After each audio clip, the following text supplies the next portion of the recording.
Chapter 1. Hong Kong, June 1940. There was a distant rumble, and the close-cut grass trembled under her feet. Then the horses were in front of her. The shock of the noise and speed was astonishing every time. There was a thrill to it. What if one of those sweating, immoderately muscled creatures strayed by just a few feet? It would be upon her right there, where she stood next to the flimsy wooden railings. Stevie caught sight of her own wrist. So fragile, those little bones, so easy to break.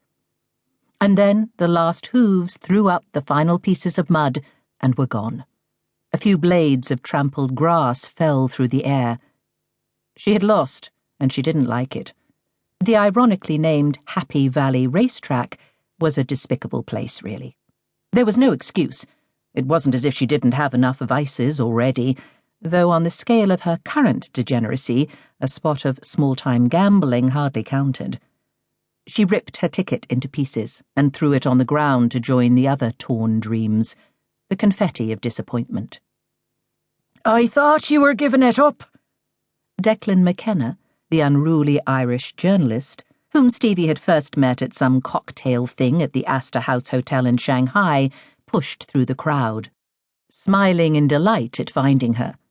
He was built for survival in the turf-gathering swamps of Western Ireland, his stocky torso and huge hands not well suited to sitting behind a desk and typing.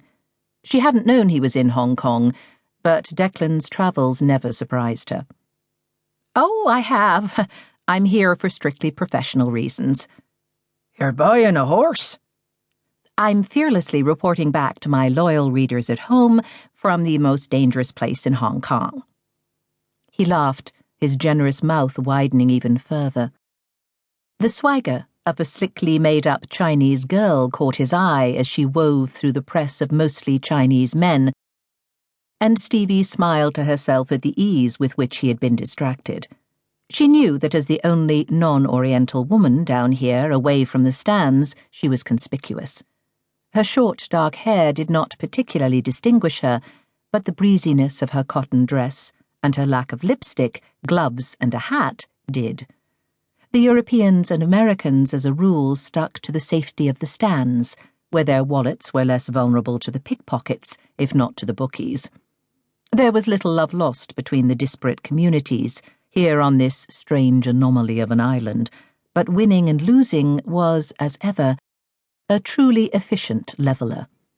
Declan returned his attention to her, the laugh still in his eyes, which seemed permanently on the verge of an insolent wink. Stevie was reminded that he had come a long way from home, too. She leaned towards him, frowning. "I want to understand one thing, though. What makes them run, these horses?" Declan shrugged, amused by her, but wary also. Her voice was light, her American accent tempered by the years abroad. "Want to know my bet? It's for the hell of it. That's why they run." "You got that from the horse's mouth, did you?" Shaking her head in acknowledgement of how feeble the joke was, she said, "I know that's why I would. Run, I mean." And smiling, she turned away. He stopped her.